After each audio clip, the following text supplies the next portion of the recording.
Welcome to our monthly question and answer session. If you are ready, go ahead and ask the first question. Okay. Today I have 28 questions, Long Po. Question number 1 from Myanmar, from Sayale Karuna. How can I attain Sotapanna? You have to get rid of your Sakaya Titi, the fetters. Actually, there are 3 fetters to get rid of. Sakaya Titi, wrong view. Second, wrong view about the body and all the 5 khandhas. And also your doubt in the Buddha, Dhamma and the Sangha. And your attachment to rituals. These are the 3 fetters that Sotapanna can eliminate. In order to do this, you need to have Sila, Samadhi and Panya. Panya, you have to see the body, the 5 khandha, as anicca, dukkha, anatta. Once you see this and see in the 4 noble truths associated with the anicca, dukkha, anatta, then you will have the eye of the Dhamma. So you will see the Dhamma. Those who see the Dhamma see the Buddha. So you have no doubt in the Buddha, Dhamma or the Sangha. Because the Sangha is you who see the Buddha and the Dhamma. So, and then you see that your suffering arises from your attachment, from your craving, your desire. And to use any ritual cannot get rid of your suffering. To perform any kind of ritual cannot get rid of your suffering. So you don't perform any more rituals once you know the cause of your suffering is your cravings or your desire. So all you need to do when you are not happy is to get rid of your cravings and your desire. Her next question. When I'm taking a nap, I see my 32 parts of body sleeping, but I do not let go the view that the body is mine. Is it because I do not practice consistently? No, you have to break up the body, see. You have to see the dissolution of the body. What happened to the body when you die? If you cremate, then it just disintegrates and left ashes, remain ashes and fragments of bones. If you leave it in the cemetery, like in the ancient time, then you will see the body slowly degrade, and eventually it will all return to earth. The liquid part return to the water element. The air, the windy part, the air part goes back to the wind or air element. The fire or the heat go back to the fire element.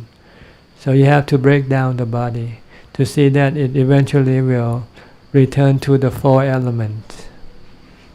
Her next question. Do I need to practice consistently, like practicing living in seclusion consistently? Well, it's like eating. Do you have to eat consistently in order to survive, to exist? Yes, you have to eat. Therefore, you have to practice consistently until you have achieved your goal. Once you have achieved your goal, then you don't have to practice. The Buddha and the noble disciple didn't have to practice after they became enlightened. According to Satipatthana Sutta, is there any specific point I should prioritize? Yes, Satipatthana Sutta is the practice step by step. The first step is to develop mindfulness, because you need mindfulness to have samadhi, and you need samadhi to develop panya. So the first step, you develop mindfulness by concentrating on your body, watching your body from the time you get up to the time you go to sleep. In every posture, in every activity of the body, you just keep watching the body and stop thinking. This will give you mindfulness. Once you have mindfulness, then you go sit and meditate to develop samadhi. After you have developed samadhi, then when you come out of samadhi, then you start to contemplate on the nature of the body first, until you fully understand the nature of the body and let go of your attachment of the body. Then you go up to the second object, is your feeling. You contemplate the nature of your feeling, that they are all anicca, dukkha, anatta, until you can get rid of your attachment to vedana. Then you move to the third object, which is citta. The citta here means the things that happen inside the mind, such as your emotions, your state of mind, keep changing. It's anicca, keep changing. Someday your mind is bright, brilliant. Someday your mind is dull. Someday your mind is happy. Someday your mind is sad. These are the citta. You have to contemplate the nature that is impermanent, that it can cause you suffering if you are attached to them. And they are anatta. You cannot control them. So these are the three objects that you have to get rid of. The fourth object is the Dhamma. Dhamma is to see whether you have the Dhamma that you have to develop. And because you need the Dhamma, such as wisdom, samadhi, and sila, to be able to contemplate and let go of your attachment to these three objects. So this is 3 steps. The first step is mindfulness. The second step is samadhi. The third step is insight or wisdom or vipassana. Next question, question number 5 from Sayale Karuna, Myanmar. I practice Pa'ao method and master the material and immaterial jhana and learn about nama and rupa. If a person cannot see rupa kalapa, which means the material group, can she let go of the body?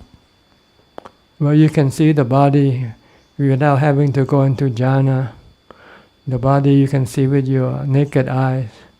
It's just that you don't see the nature of the body, which is impermanent, which is causing you suffering because you are attached to the body due to your ignorance of the true nature of the body.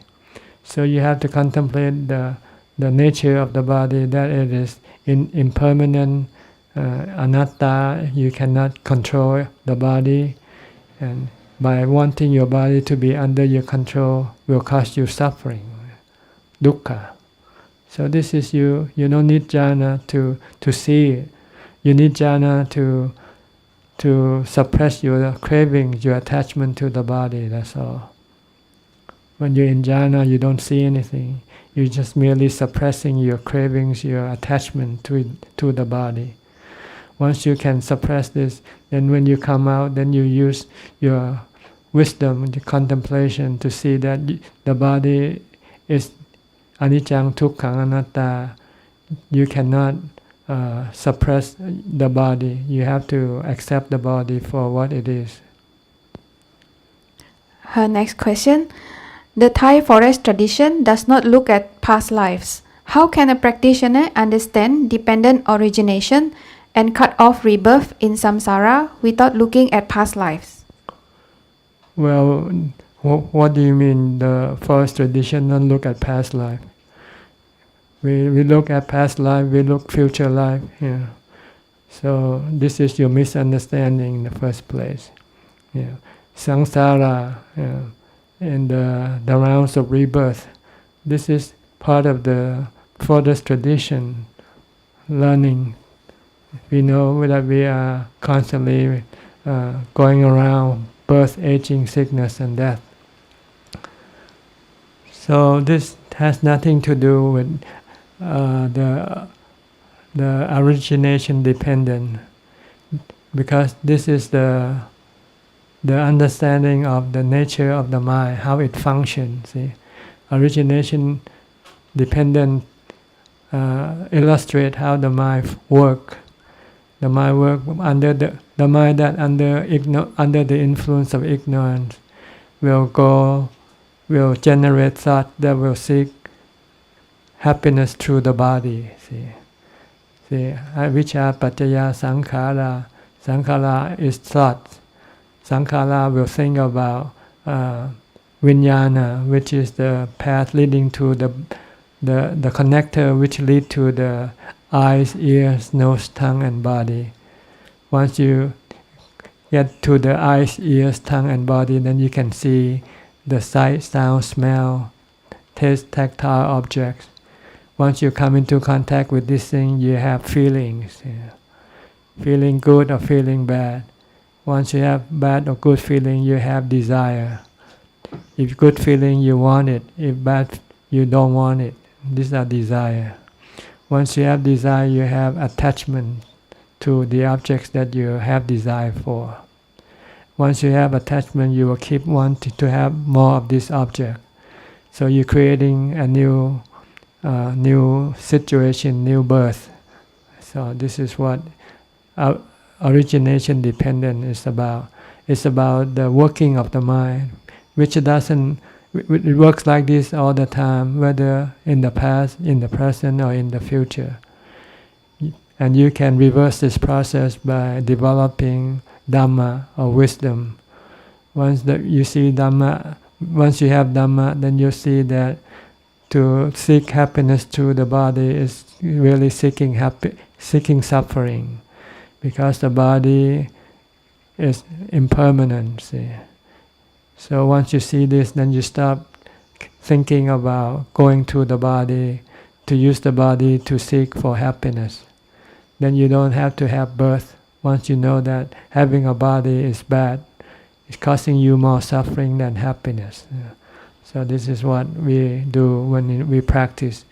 We want to develop the wisdom to see that to have happiness through the body is to generate more body, more rebirth. If we don't want to have any rebirth, then we have to stop using the body as the instrument for making us happy. Then there will be no rebirth after that. Next question number 7 from Debbie Jonas, Toronto, Canada. I follow your advice and did a meditation retreat on my own. I really liked it. Thank you for your advice. In the evening, I sometimes listen to translation of Ajahn Mahabua Dhamma talks. Thank you for translating and recording these talks. So my question, when I came back from the retreat, I feel depressed because I could not practice anymore and I felt myself regressing in terms of Dhamma. How can I overcome this feeling of sadness and loss? Well, you have to accept your situation, that you cannot stay on a retreat forever because you still have commitment. So when you have to come back and get out of your retreat, you feel depressed because of your desire to remain on your retreat. So you have to suppress this desire by accepting your situation, that right now you cannot be in your retreat, you have to come back, you have to accept that, then you won't feel any sadness or depressed. But if you want to stay on a retreat more, then you have to start to switch your way of living. You might have to cut down on your expenses so that you don't have to work as much. Then you have more time for your retreat. And then eventually you might be able to stay on retreat forever if you can cut all your expenses. Only use the necessary expenses, which is the four requisites of life. Pay for your food, pay for your clothing, pay for your medicine and your housing. But you don't pay for your iPhone, your new iPhone, or going on a holiday, or buying things that you don't need to buy. Then you won't have to work so much, or maybe eventually you can stop working, or you can go work on the retreat. work as a worker on a retreat, then you can stay on the retreat forever. Next question. Question number 8 from P. Tui Nguyen. I was at Wat Yan in June and now I have some questions. According to Ajahn Mahabua, Nibbana is permanent state because it is not connected to the impermanent phenomenal world. If this is so, can we have mini Nibbana experiences? Yes, when you enter into samadhi, when you meditate, you cut off yourself from the material world to the impermanent world temporarily. But you have to come back because you're still connected to the impermanent world, which is your body. So you cannot remain in samadhi forever. So you have to come out and come back to the body. Once you come back to the body, then you have to use wisdom or knowledge or insight to teach your mind not to cling to the body, not to rely on the body, not to use the body. Then the mind, it can exist with the body, but it still remains separate from the body that way. His next question. I also read about Ajahn Mahabua being caught in the radiance of the mind and was stuck at that stage for a while. I had an experience earlier this year which I saw myself as pure energy. It was the energy that present without any form. In the midst of the experience, my thought came in and wondering if this was enlightenment. I noticed the thought, let it go and then merge back to the blissful energetic experience. Would this be considered as a mini Nibbana experience or is this still avijja? Well, whatever it is, if it is not permanent, then it's still not Nibbana. So if it comes and goes, then just consider it as a phenomena that rise and cease.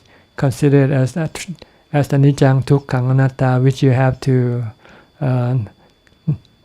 detach yourself from, not cling to it. Let it come and let it go. His next question.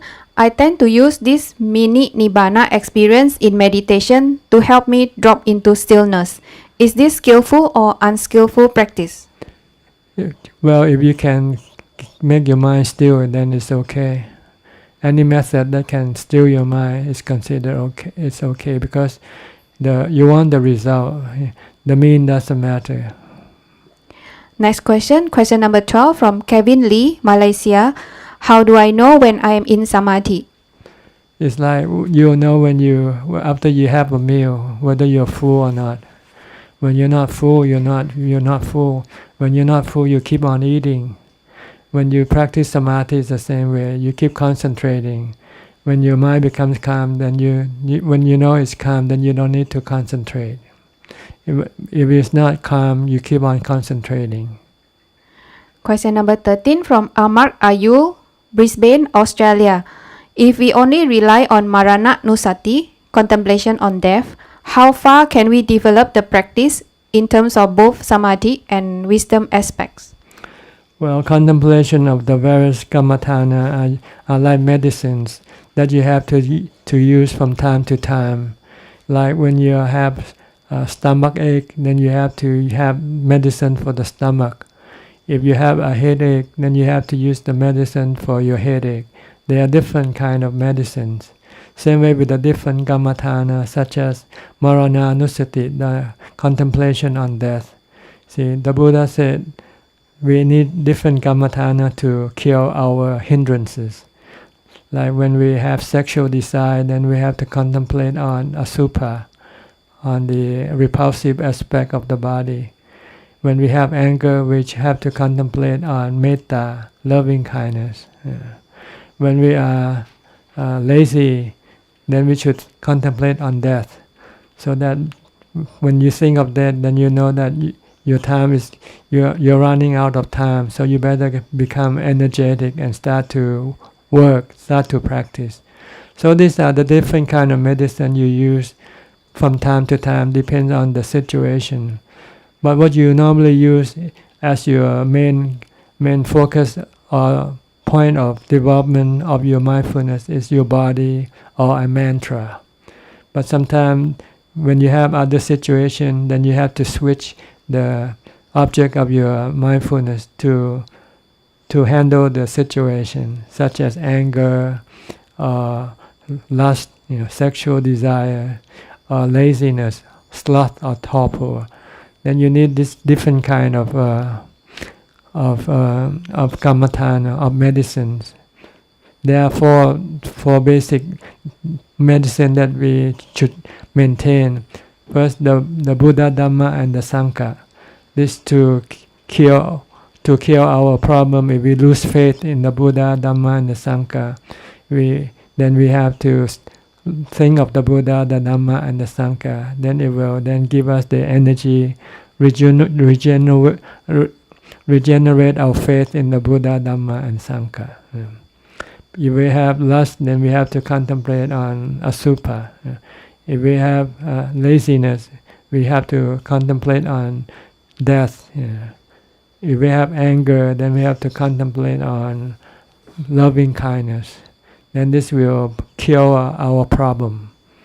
Then we come back to our main object of mindfulness, which can be a mantra or can be watching your body, or anapanasati in the case when you're sitting down.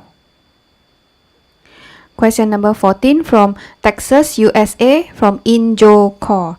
In order to contemplate on the impermanence of the body, can I just watch how the body works by itself, that the body has its own path to be born, age, and get sick and die?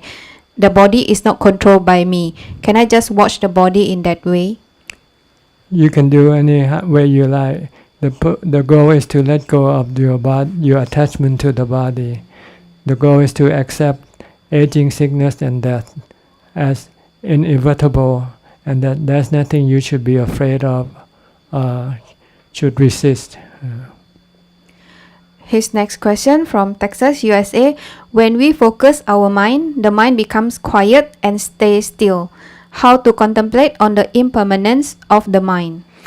You don't have to contemplate. The mind changes. When you meditate, your mind becomes calm. When you're not meditating, your mind become agitated. So this is the nature of the mind. It changes. Sometimes it's calm, sometimes it's agitated. It depends on the condition that cause it to be, which also changes all the time. So you have to look at the conditions of the mind as anicca, dukkha, anatta, and accept them for what they are. Don't try to change them. Don't try to want to have the mind calm all the time, because sometimes when it's not calm, it can cause you suffering. But if you accept that sometimes the mind will be calm, sometimes the mind will not be calm, then you will not be affected by the changing nature of the mind. Question number 16 from Katrina, Sydney, Australia. Do you recommend moving the attention throughout the body to feel sensation when meditating? No.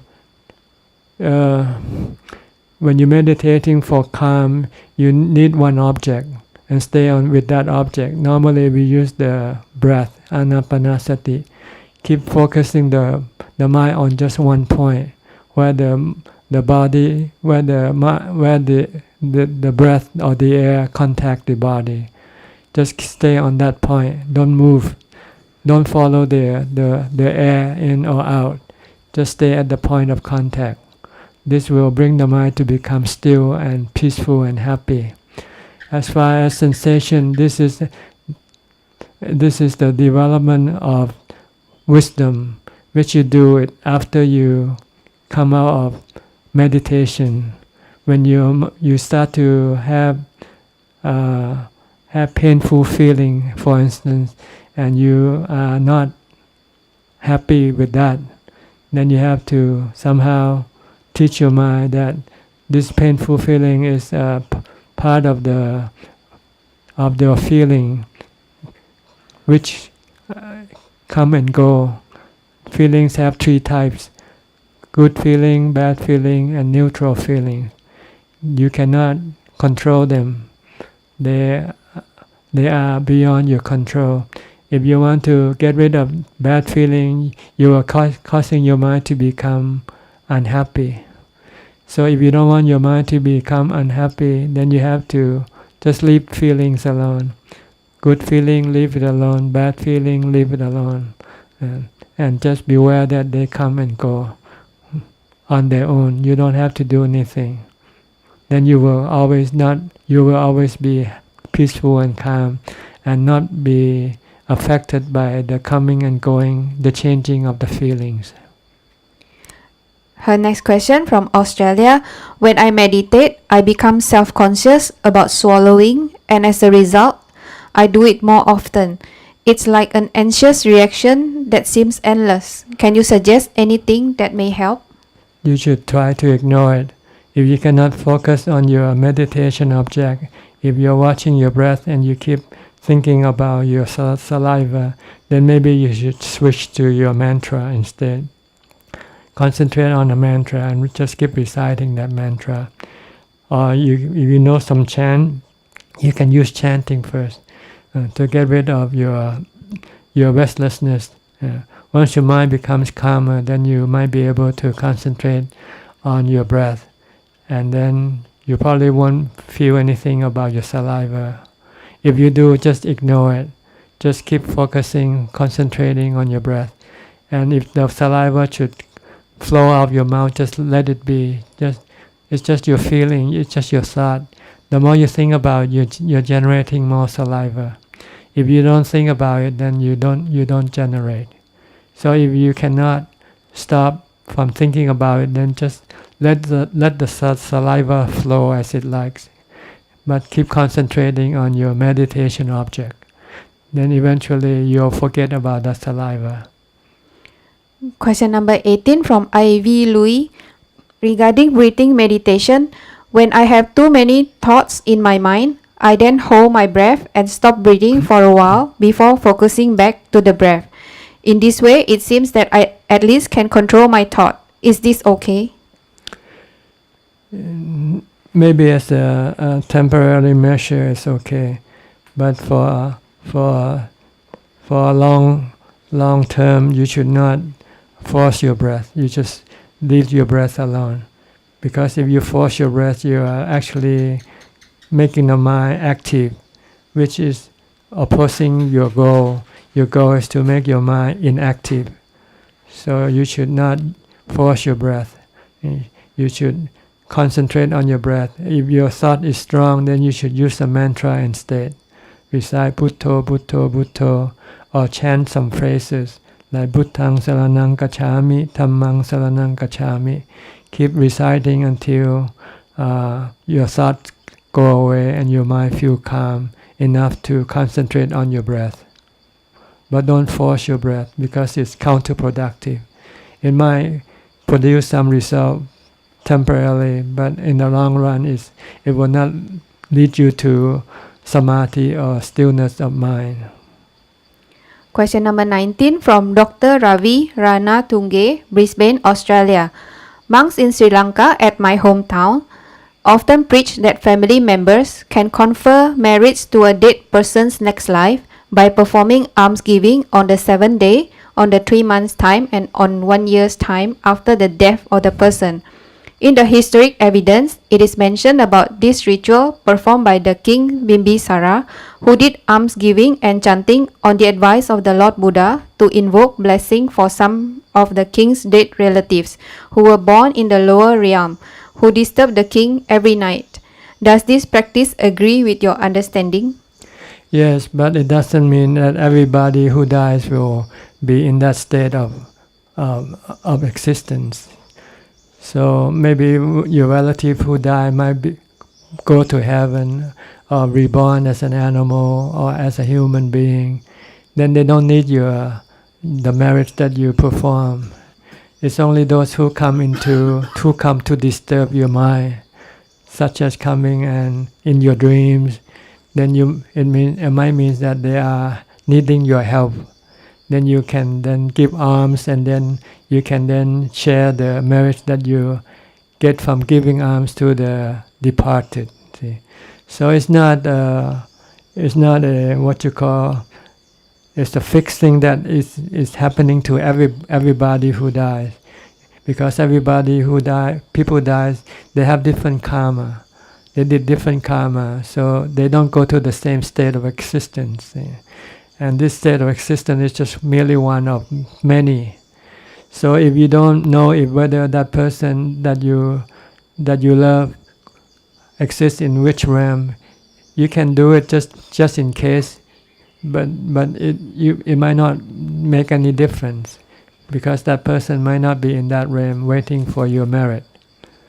Only when they come and see you at night, when you dream, or when you're in your meditation and they come and talk to you directly and ask for help, then you should give alms and offer this merit to the dead.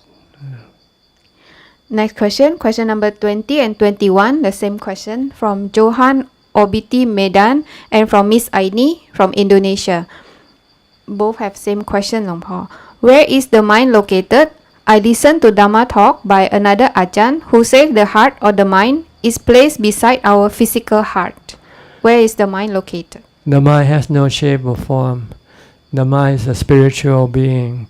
It exists in the spiritual realms, but it connects to the body through the stream of consciousness called vijnana.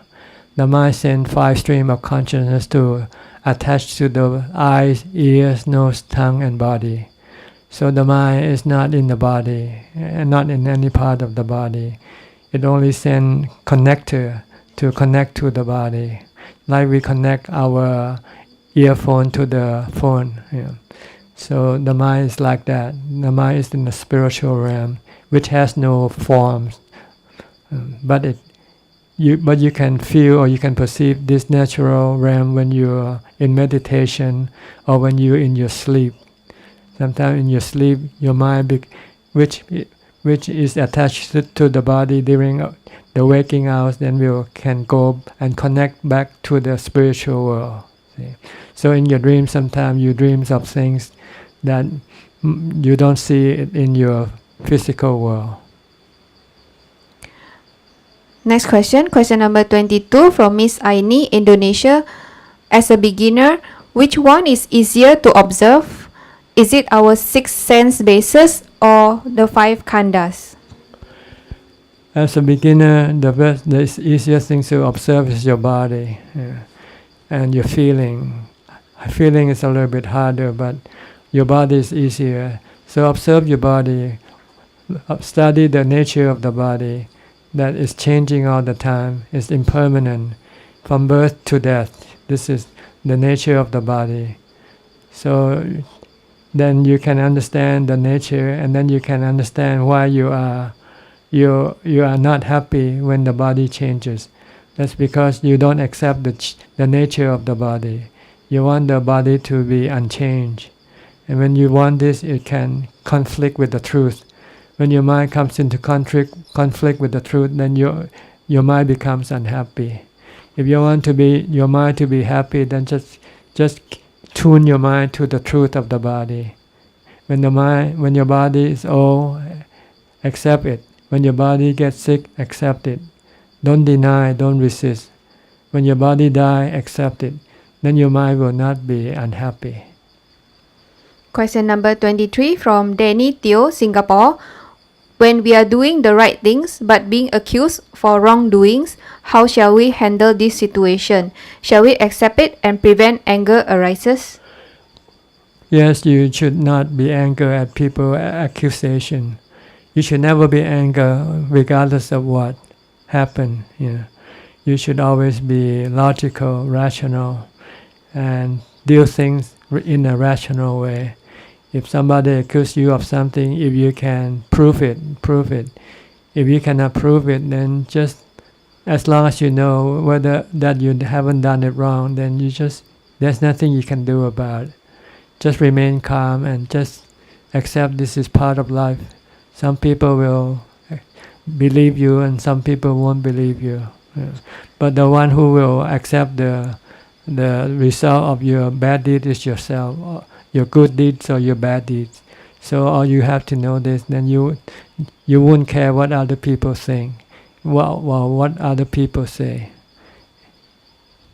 His next question: does renunciation in daily life mean there's no right or wrong, there's no yes or no? No, right or wrong is always there. Renunciation means for you to stop seeking happiness from the flesh, from the body. That's all. Renunciation means stop looking for happiness through your eyes, ears, nose, tongue, and body, and come and find happiness through meditation. Right and wrong is still there, but you don't have to get involved with them. That's all. Next question, question number 25 from Ankush Bangat, West India. If one enters Sotapanna Magga, but he has not gotten the Sotapanna Phala, does he break Sila? Yes, he still can break Sila, but not likely because he'll spend most of his time developing the path, so he won't have time to go break Sila. But occasionally, if things happen, a mosquito come and maybe bite, he might. If his mindfulness is not quick enough, he might get rid of that mosquito by slapping on it. But once he becomes a Sotapanna, he will have complete mindfulness to control his mind from doing anything bad. Question number 26 from Ang Siok Lui, Malaysia. I tend to dream about deceased person such as family members, relatives, and even strangers. What is the significance of such dream, and are these deceased people in need of merits? No, it's just your nature. You think of them. So when you think of them a lot, when you sleep, you continue to think. Then it comes in as a dream. That's all. Her next question: can I donate money to old folks' homes, orphanage, and hospital to give merits to them? And should I make donation under my name or under the name of in memory of Mrs. or Mrs. something? You don't have to use any names if you don't want to, because the merit already happened once you give the money, and then you can dedicate this merit to those whoever you want to dedicate it to. It doesn't matter whether you put a name tag on the merit or not. Last question from Nomi Yana. When we study about the theory of relativity, it seems like it's getting root from Buddhism with the description of time flow in 6 realms. Do you have description of the theory of relativity, and are there any relationship with Buddhist teaching? I don't know anything about this theory of relativity, so I'm sorry, I don't think I can answer your question. Siddhartha Sura Metta ka, Surya Metta ka. How are you, Siddhartha? Ajahn, my friend is a pregnant young lady, and her few weeks old fetus is attached to her C-section scar and caused rupture that might cost her life. How should she deal with this situation? It's up to her whether she wants to save herself or save the baby. So I don't know, it's something that each individual has to decide for him or herself. What is the choice, and to save yourself. So this is a matter of moral conscience that each individual has to decide for himself.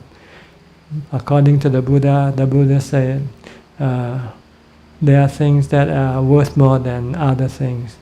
The Buddha said, it's better to sacrifice your wealth, your money, to save your body organs. And it's better to sacrifice your body organ to save your life. And it's better to sacrifice your life than to give up your moral stature to the Dhamma.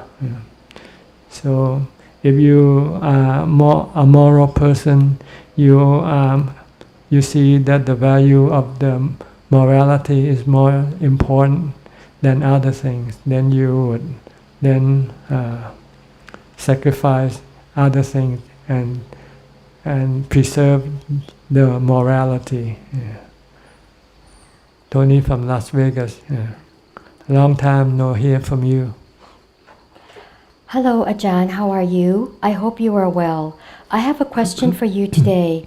I've been dealing with a lot of people who have been making me very irritated, and I'm starting to dislike them. What can I do to get rid of this dislike for them? You have to look them like they are natural things, like the sun, the rain. You cannot control them. You cannot tell them to come or go. You just have to accept them for what they are. If they say anything that irritates you, don't blame them. Blame yourself because you don't like the way he say it or what he say. But you know that you cannot force him to say or do things the way you want them to do to you. So you have to treat everything like they are nature. They are like the rain, the wind, the sun. They come and go in different appearances. Sometimes they rain, sometimes the wind blows, sometimes the sun shines. This is the same way with people, in the sense that you cannot force them to do what you want them to do. So if you want to not be irritated, then you have to accept them, embrace them. Once you can accept them, because you have no choice. The choice is to be irritated or not to be irritated. If you don't want to be irritated, then just accept it. Like you accept the wind, accept the rain, accept the sun, accept the day, accept the night. They come and go, and you live with them as they come. This is the same way with people and things that you come into contact with. So you have to train your mind to be neutral, not to react to everything that you come into contact with. This is why you need to meditate. When you meditate with mindfulness, then your mind will become neutral, will not be reactive. It will just be aware, but will not react to what it is being aware of. Thank you for your answer, Ajahn. The reason why I asked is because it's normally done intentionally, like malicious, even while I'm still kind to them. Yeah, but that's still the same way. Whether they intend or not intend, to you is the same. Something you cannot prevent or something you cannot control. So you have to look at it like a natural process. Speak close to your mouth. We want to ask briefly what you just have said in Thai language, the teaching.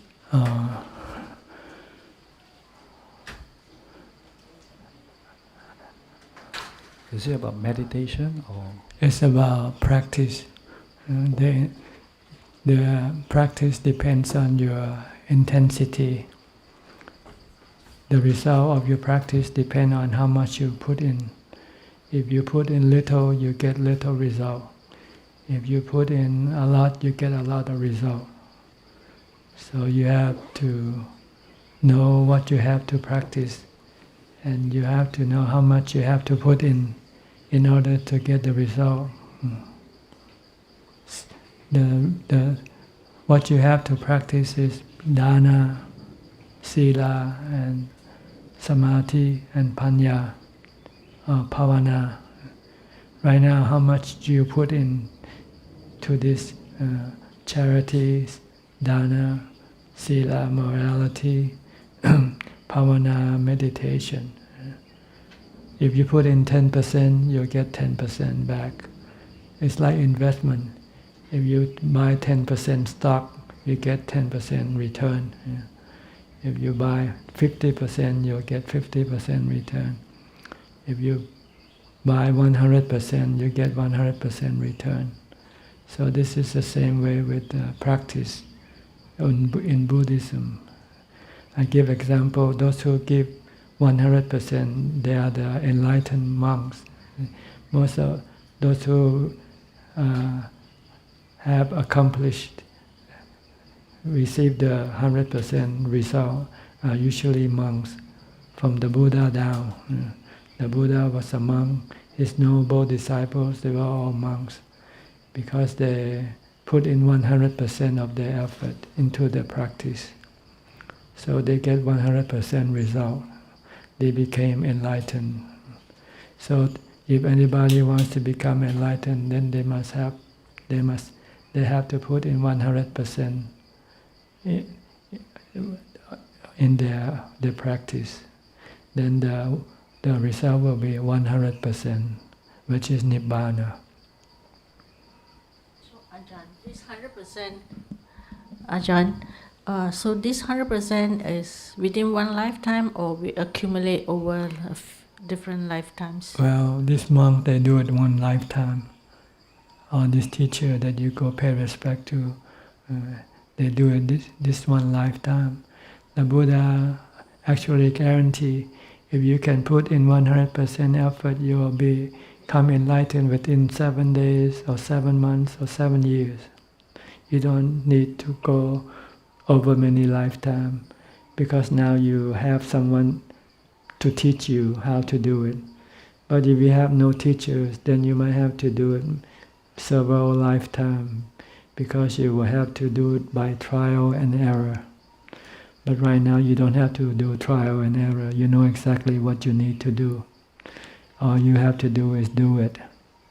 But right now you do it very little, not 100%. Like you give charity, you only give 10%.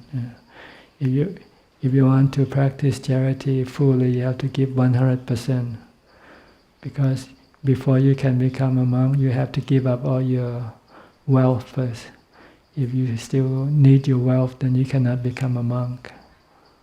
If you cannot become a monk, you won't have the full time to practice, because you will have to manage your wealth, look after your wealth. So Ajahn, well, so the teacher is very important, right? Because we have a difference. Definitely, if you don't have a teacher, you won't know how to practice properly, correctly. But teachers can come in many forms. Books that can be your teachers. Books that being written by an enlightened person like the Buddha. These are your teacher also. They can be, but they're not as good as a living teacher, because with books you might have to read a lot to find out what you want. But if you have questions, if you study with a living teacher, you can ask him or her, and him or her can give you the answer right away. How do we know the teacher is an enlightened one? Well, you just have to, ask people, like how do you know when you buy diamond they are real or not real? You just have to ask around where they sell the real diamond and where they sell the fake diamond. Enlightened teachers are the same. There are people who know. You just have to ask around. So is the number 7 days, 7 months, it's just a nominal number, right? Someone even below that, maybe 1 day. It depends on each person's ability to grasp the Dhamma, to understand the Dhamma and apply in his mind to get rid of his defilements. So it can be anything from one minute. Sometimes a person listens to Dhamma talk and then become enlightened right away. But usually the Buddha in his talks at the end of the discourse on the 4 foundation of mindfulness, he guarantees if the monks follow his instruction, they will become enlightened either 7 days or 7 months or 7 years. Way more difficult for a female to not be male or enlightened? female, is whether you have the time to practice or not. It doesn't matter whether you're a monk or a lay person, a male or a female. It's the time you have to devote to the practice. If you don't have the time, you cannot practice, then you cannot get the result. Even if you become a monk and then you become involved in other activities, instead of practice, you taking people around to go to India to do dana and do all these things. They don't have time to practice, so they won't become enlightened. See? Enlightenment is the result of your intensive practice. You have to practice intensively, from the time you get up to the time you go to sleep. Every day, 7 days a week, 365 days a year, no day off, no holiday. Thank you, Ajahn. Understand now? Okay. I have some English books in English, my talks in English it's over the other building in the back here. You can go take a look. They are placed on the shelf. Okay. Take whatever you want. Lompo, can you briefly tell us when you say practice? Because I don't think we have much time. So, when you say practice, what kind of practice? Meditation or mindfulness, sati? Well, you have to move from dana to sila to sati to samadhi to panya. See, there are steps that you have to move up. First, if you're still involved with money, then you have to get rid of the money. So you can be free from worrying about money. Then if you cannot keep the 5 precepts, you have to learn how to keep the 5 precepts first. Once you can keep the 5, then you move to the 8 precepts. Yeah. And then once you can keep the 8 precepts, then it depends on how many days you can do it a week. 1 day a week, 2 days a week. You just have to keep increasing until you fully practice every day. Meditation is the same way. You might start with half an hour a day, then you might do it twice a day, 3 times a day, 4 times a day, and extend more time for these practices. Yeah. So everything has to increase as you move along if you want to advance in your practice. Okay? All right. Total listener, 630 people.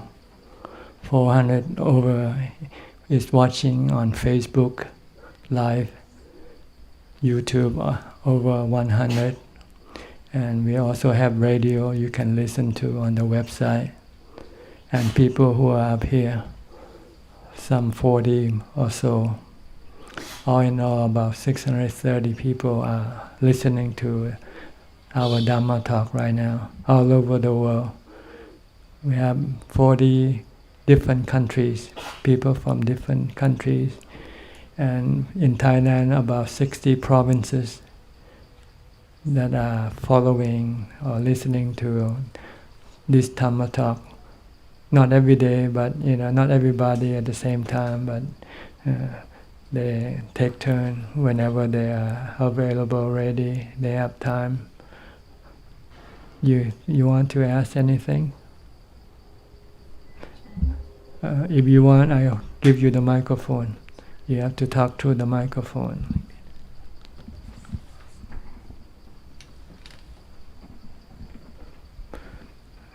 Talk close to the microphone. Okay. Good evening. Closer. Jen. Is that okay? Yeah, okay. All right. May I ask about sunyata? What? Sunyata. Sunyata. Emptiness. Yes. Emptiness is like space. Yeah. Okay. Emptiness means nothing, right? In order for this place to be empty, what do? We have to get rid of everything, right? People have to go out. All the things that we put here has to be taken out. Then it becomes empty. Nibbana is emptiness of the mind. Because the mind is cluttered with so many things. Our thoughts, our desires, our emotions, these are things that clutter the mind and makes the mind unhappy, makes the mind sad. The Buddha said we have to get rid of all of these things that occupy our mind, the space of our mind. We want to clear everything out of the mind. Clear all our desire, our cravings, our greed, hate, and delusion, our love and fear, everything that we have in our mind, we have to clear them out, get rid of them. And the way to do it is to meditate. When you meditate, you concentrate your mind on one object, such as your breath.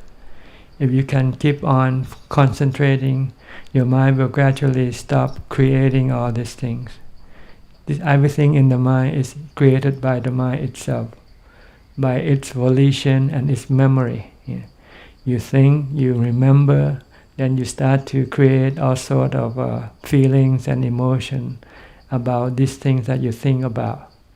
But when you stop thinking, stop remembering, then everything will disappear. Then the mind becomes empty. See? When you enter into jhana, that's when the mind becomes empty of these things. But the thing that is part of the mind, that will always remain, will not disappear. What is remain will be just peace and happiness. This is what emptiness is about, the emptiness of the mind. So what we need to do is to do meditation. And when we meditate, we stop the creator of all these things that clutter the mind, which is our volition or our thoughts. We can stop them by using mindfulness, concentrating our mind on one object. If we sit, the Buddha recommends using the breath as your object of your concentration, to stop your mind from thinking, from creating all things in other things that clutter the mind. If you can do this, then the mind, when the mind stops generating, then the mind becomes empty. Once it's become empty, we call it enters into jhana. It becomes calm, peaceful, and has no emotion, no love, no hate, no fear, no delusion. So this is the first step of creating emptiness in your mind, sunyata. But this is a temporary situation, because once you come out of your meditation, your mind starts to generate all kinds of thoughts again. When you see something, when you hear something, you start to generate your desire, your cravings, your like and your dislike, so forth. So the next step to do, if you want to get rid of this thing, you have to use wisdom, insight that the Buddha had discovered, that can teach the mind to stop generating or reacting to what it comes into contact with. If it can see that everything that it comes into contact with is impermanent, that will cause you suffering, cause you sadness, and that you cannot control them, you cannot manage them to always give you happiness, because everything comes and goes, everything rises and ceases. It's impermanent. See? So if you can see everything that the mind comes into contact with is anicca, dukkha, anatta, impermanent, causing you sadness or suffering, and you cannot control them, then it's better not to get involved with them. Just know them, but don't have any attachment, any desire toward them. So this is wisdom that the Buddha had discovered in order to empty the mind. Then the mind will be empty of thought and emotion relating to what the mind comes into contact with. Then the mind will be empty like it is in samadhi, in jhana, but doesn't have to go into jhana. And this is the way to empty the mind permanently. Once you have this wisdom, then you can always teach the mind not to generate any kind of emotion, any kind of love, hate, fear, or delusion. Then the mind will be empty of these things. Okay, is this good enough? You have 2 steps. The first step is to meditate, to see what it's like when you clear the mind of all the clutter. You'll find that you're much happier without anything. So once you know this knowledge, then the next thing when you come out and you come into contact with things, then you can teach your mind that it's better not to have them or not to be involved with them, because they cause you more suffering than happiness. It's better to be empty. To be empty is happier than to have something. This is wisdom. See? Then this will teach the mind to let go of everything, not to desire or crave for anything. Even though the mind still come into contact with things and people, but it has a different attitude toward them. The mind takes them for what they are. They come and go, they rise and cease. So whatever happened to them doesn't cause any suffering to the mind, because the mind has no attachment, has no desire for them. They can come, they can go, they can live, they can die, because it's something that you cannot control. It's like nature. You cannot control nature. You cannot control the sun, the rain, the wind, but you can live with them happily. So this is teaching the mind to empty everything from the mind. You want to ask question? If you do, you have to take the microphone. No? Okay. Yes, you have to use the microphone so that other people can listen.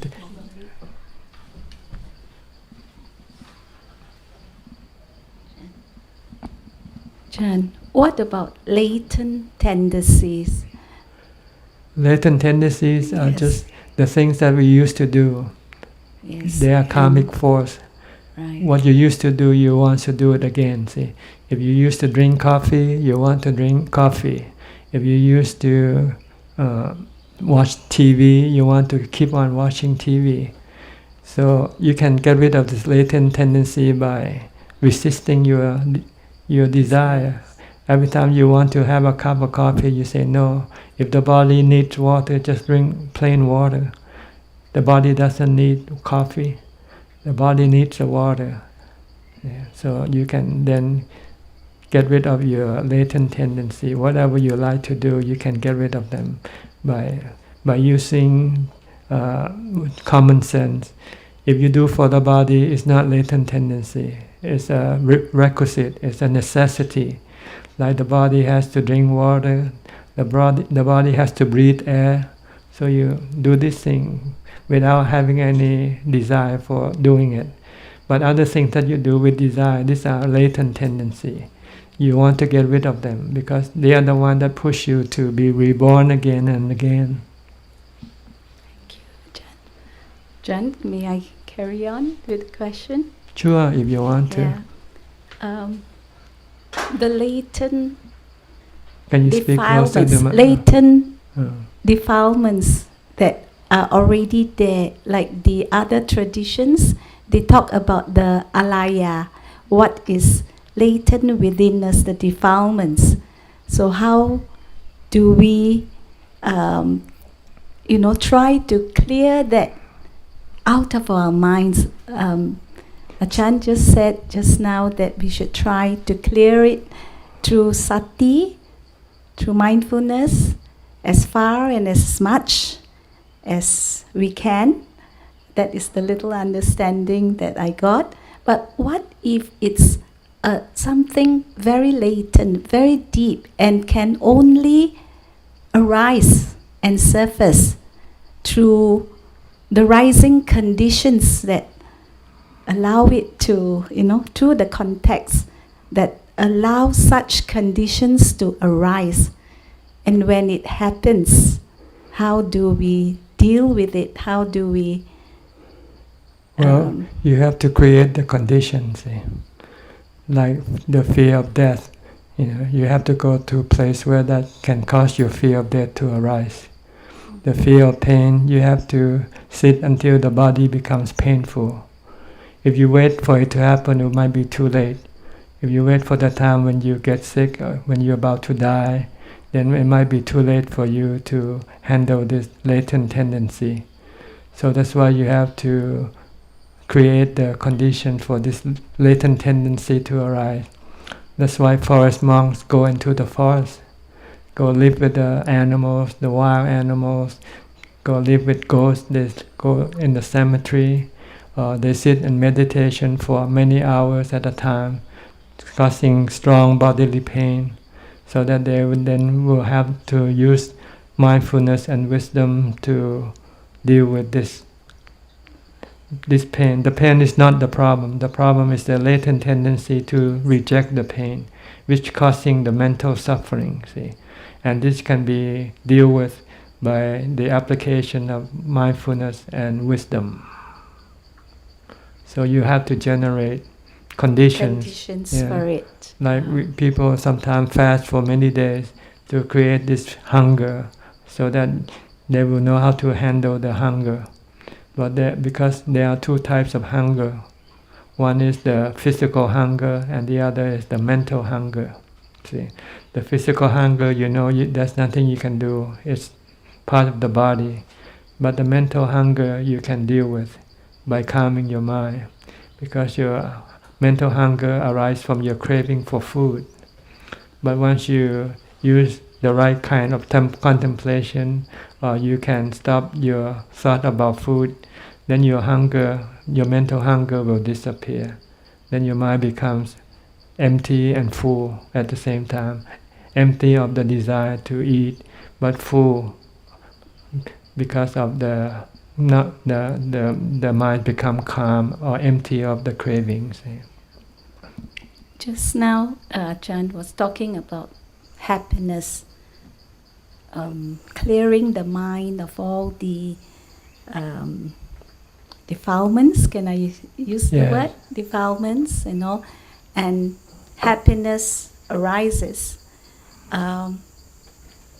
Is it right to say that at such point should there be non-duality, where there is no happiness, no sadness, just in the state of upekkha? No, this is a different kind of happiness. This is the singularity happiness. It doesn't rise and cease. It's there when the mind becomes empty. But the other kind of happiness, they are duality, because they rely on an object to make you happy. Such a person, when you're close to the person you love, you are happy.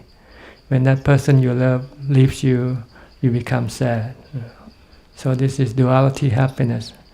But this singularity happiness doesn't rely on anything. Only just clear everything out of your mind. Leave the mind alone. Once the mind is alone, then the mind becomes happy. This is not duality. It's called singularity. When the mind turns into jhana, it becomes singularity. It becomes concentrated into one. But when it comes out to the eyes, ears, nose, tongue, and body, then it becomes dispersed, and then it goes into contact with the duality of things, because everything rises and ceases. That causes the duality. Impermanent causing duality. Understand? Yes. Okay. Thank you. Any more? Take the microphone. Speak close so we can hear you. Ajahn, during meditation, if there is light, and after that, then we can see like little crystals, little white little lights. Don't pay attention. What is that actually? That's just part of the byproducts of meditation. It's impermanent. They are phenomena that rise and cease. If you pay attention to them, you'll be distracted, and you won't be able to empty your mind. So you keep focusing on your meditation object only, and disregard everything else that appears. If you don't, then you will not be able to enter into jhana, into upekkha. Because when I went to sing down already, then when I am coming up, then I can see the little white lights. Yeah, and different people have different things appearing in their mind when they meditate. It's just a byproduct. All right. Don't pay attention. Okay. Don't be distracted by them. Keep Sadhu. concentrating on your meditation object. You have to have your meditation object. If you don't, then all this thing comes up. Yes, Ajahn. Sadhu, sadhu. Okay. Is that all for you? If it's all for you, then you are welcome to go and look at the books over at the other building.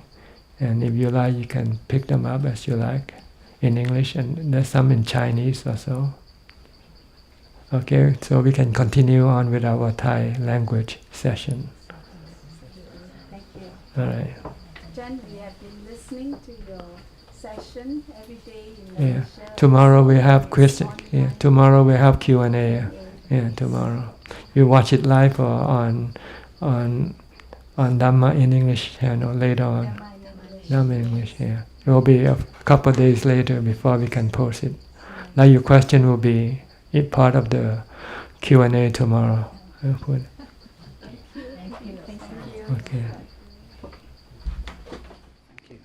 Where do you come from? Originally from England, and my friend here is from Japan. Uh-huh. And I've lived in Thailand, in Pattaya, for 9 years. And Naruto is visiting today. Yes. Visiting for 2 weeks. So. Is there anything you want to ask, or he wants to ask? I was wondering, first, if you would mind giving a short English summary of the Dharma talk that you just gave. Very short. I wish there's Google Translate. Google Translate. Okay, I can give you a summary. Mainly, I said that the Buddha said that the taste of Dhamma excel all other tests. It's better than all other tests. The taste of other tests, he means the taste of money, the taste of fortune, the taste of fame, the taste of things you see, you hear, you feel, you touch. All these things, they're not as good as the taste of Dhamma. And what is the taste of Dhamma? The taste of calm, the peaceful mind, calm mind. And the way to get to this peaceful calm mind is through the practice of charity, morality, and meditation. So this is basically what I said. Yeah. One of the reasons that I invited Naruto to come and see your talk is because he, at the moment, does not meditate. And I was wondering if you could give a short guide on how to meditate. Okay, very short. All you have to do is to be mindful of your body from the time you get up to the time you go to sleep. Just keep watching what your body is doing. Don't let your mind go somewhere else. If you're walking, just walk with your body. If you're eating, eat with your body. If you're combing your hair, comb with your body. Just stick the mind with the body. Normally we don't. Normally we walk and then our mind will be in Tokyo or in Bangkok or somewhere else. So this is not being mindful in the sense of a Buddhist meditation technique. Buddhist meditation technique requires that your mind has to be stationary, has to be here and now, not thinking about other things. Just be aware of what you're doing. So this is the first thing you have to develop. We call it this mindfulness. You be mindful of your bodily activity, every moment, all the time. Keep watching your body. Because in your daily life you have to move around, you have to do things, right? You have to get up from the bed, you have to go to the toilet, you have to wash, you have to brush your teeth. So you keep your mind with these activities. Don't think about other things. So you mean not to multitask, just Right, to focus on right. one thing? If you have to think, then you stop sitting, you just sit still and don't do anything, and then think about what you have to think. If you want to have to make some planning for today, then you sit and don't do anything. And think about only the things that you have to think, essential thinking. Eliminate all the non-essential thinking. We like to daydream all the time. We like to fantasize. This has to be completely eliminated. Because when you meditate, you want to stop all these mental activities. So you have to learn how to stop it before you meditate. If you don't know how to stop it, when you sit, your mind will be constantly generating all kinds of thoughts and fantasies. So you will never succeed in your meditation. See?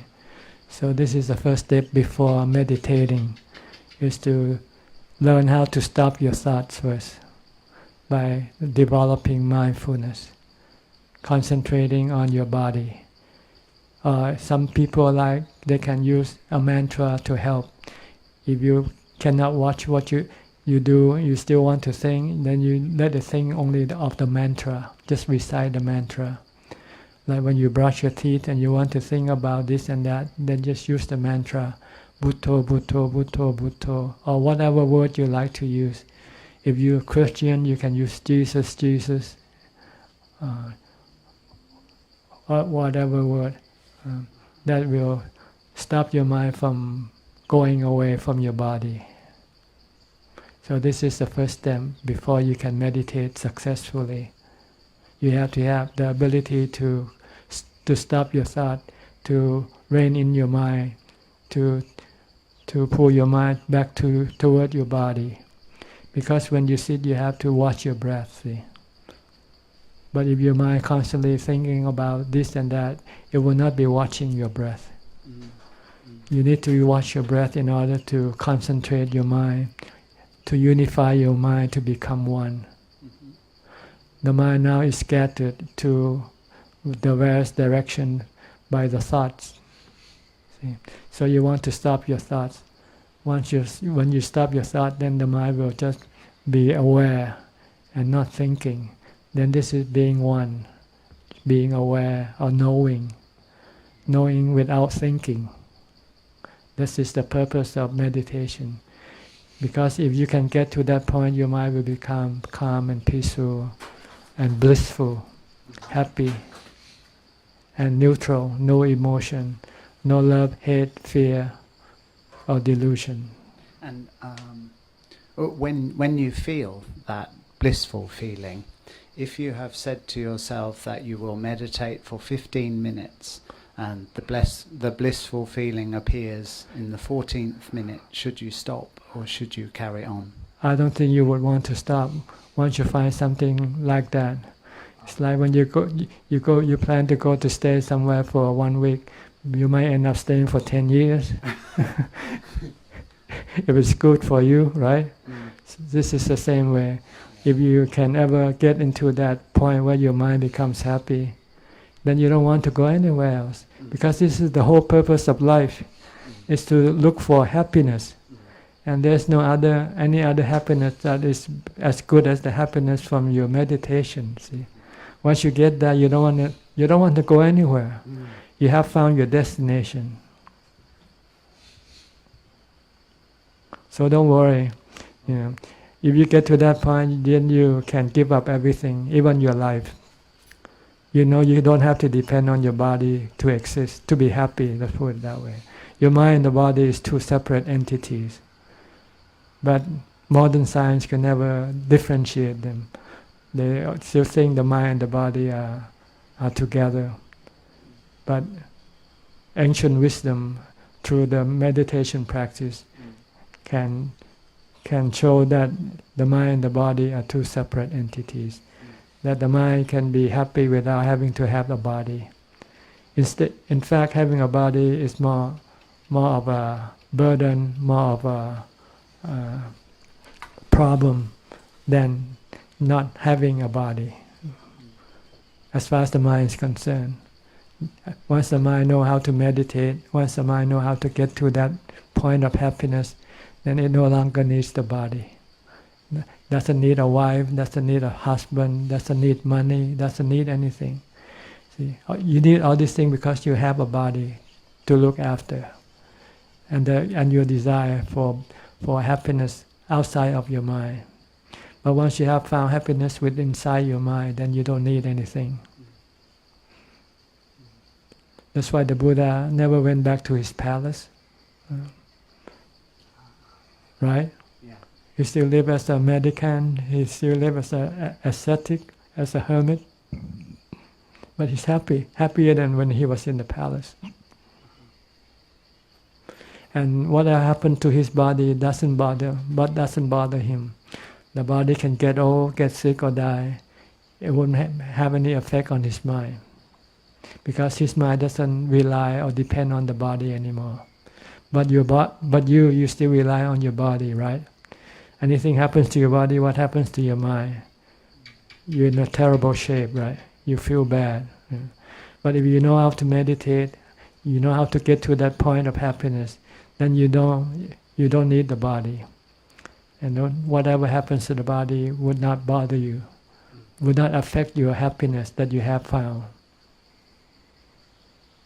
So this is the whole goal of meditation, or purpose of practice.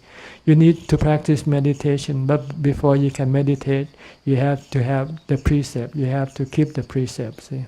You have to abstain from all sexual activity, sensual activities, sensual pleasure, sensual gratification, for instance. And before you can do that, you have to be charitable. Instead of spending your money on sensual pleasure, spend it on charity instead. Then you can stop your desire, your attachment to your sensual gratification that way.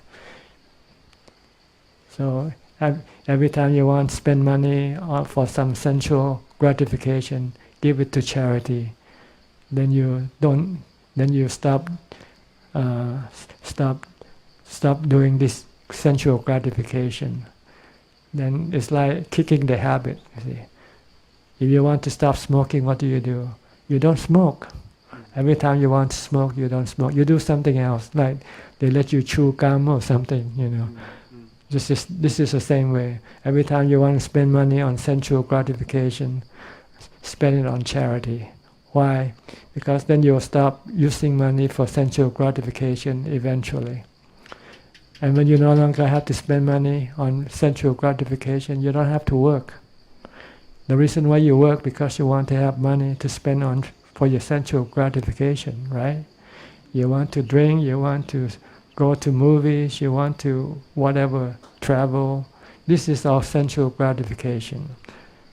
The sensual desire, the sensual means the eyes, ears, nose, tongue and body. So you want to stop these activities by using money for this activity, by spending money on charity. Then eventually you don't see the need to work, you don't need to see the need to have money. Then you have all the time to go meditate in the temple. See? So the Buddha is smart. See? He teaches you how to free yourself from sensual gratification and the burden of having to work for money, so that you can have the money to spend on your sensual gratification, which is a vicious cycle. Because when you spend it, then you have to work more to get more.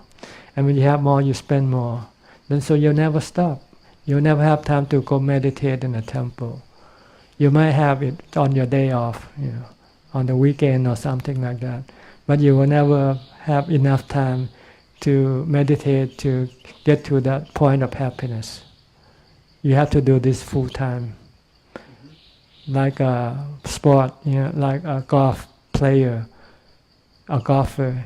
If you want to win tournament, you have to be a professional golfer. If you're just an amateur golfer, you won't be able to win any tournament. This is the same way with Buddhism. If you want to get to that point of happiness, that you get from your meditation. You have to be a full-time meditator. Or else you just have a glimpse of it, maybe a little bit glimpse of it, peripheral happiness, but not the real happiness. I've heard you say before, like a snake's tongue, which I remember very well. That is the and that is very hard for lots of. Even that is very difficult for people to get to. Only thing they could do is just maybe feel a little bit calm and feel a little bit easy, but not to the point where it gives you the ecstasy from this kind of feeling.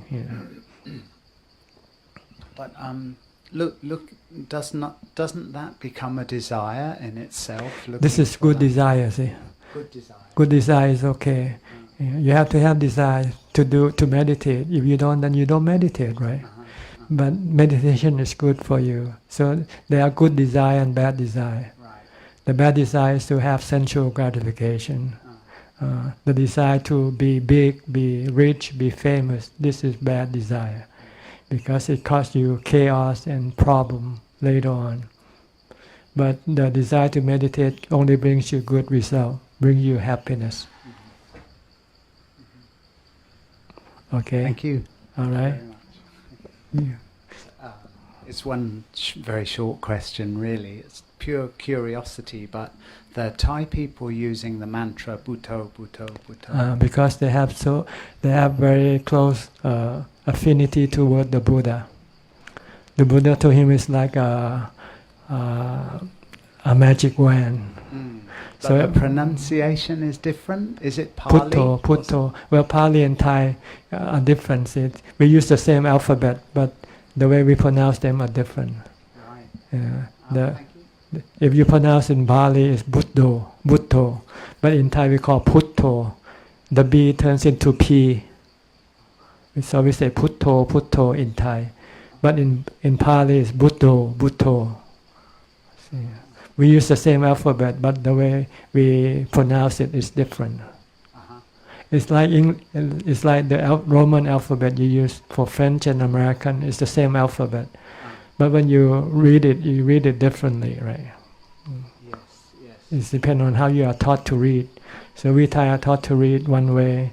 So when we read the Pali word, we give the Thai accent. Let's put it that way: Thai pronunciation, not the Pali pronunciation. But in English, they give you the Pali pronunciation. So you read the Pali, Bhutto, Nibbana, for instance. Nibbana. In Thai we call Nippan. Nibbana. English nirvana. Yeah. No. Well, nirvana is Sanskrit. See. Yeah. And Nibbana is Pali. Sanskrit is usually used with the Mahayana tradition. And with the Theravada tradition, we use the Pali. So there are two different Buddhist languages. Is there a lot of crossover between Sanskrit and Pali? In Thailand, we use them a lot, crossover, or sometimes replace each other, or we can use them instead of one or the other. Sometimes we replace one with the other. So these are the roots of Thai language, come from Pali and Sanskrit. If you know Pali, then you will understand a lot more Thai. But you have to understand the pronunciation, because it's pronounced differently. Like Dhamma, we call Dhamma in Thai. Instead of the D, it becomes a T. The D becomes a T. And the B becomes a P. Buddha becomes Putta. But you can learn, because there's only a few words that's pronounced slightly different than the other. But the rest are the same. Because we are yoga students, and so we recognize, or I recognize, many Sanskrit phrases that I know a little bit about. In Thai, you know what we call yoga. Yoga. Yeah, yoga. See, the G become a K. but the Y remains the same. The Yo is the same, but the Ga becomes the Ka, because the G becomes the K. So we have few changes. See. Yoga, yoga, see. Thank you. All right? Thank you very much. Okay. If you want to show him some English books, you can go over there in the other building. Oh, he wants to ask something? Any question? Oh, yeah. Can I? Yeah, cool. Can I ask a question? My question is very technical, and I'd like to ask you about meditation. I'm a kind of person who are very lazy. Sometimes people say I'm a very busy person, but I think I'm lazy. I'd like to practice meditation. I'd like to do meditate every day, but I think I'm very lazy. So how do I overcome my laziness to keep meditation every day? Well, you have to know what you get from meditation. See, it's like you have to know what salary you get from working, right? If you don't know what salary you're gonna get, you might not be motivated to work hard. But if you know that you're gonna get a very high salary, then you will be highly motivated. It's the same way. You have to know what you're gonna get from meditation. If you don't know, then you have to go live close to a meditation master. Then he can explain to you and tell you and show you. It's very difficult question for me, but I'd like to. Or you can read the Buddha's teaching. If you study the Buddha's teaching long enough, then you might appreciate what you will get from following his practice, his teaching. Then you will become motivated to practice. So you first have to study his teaching.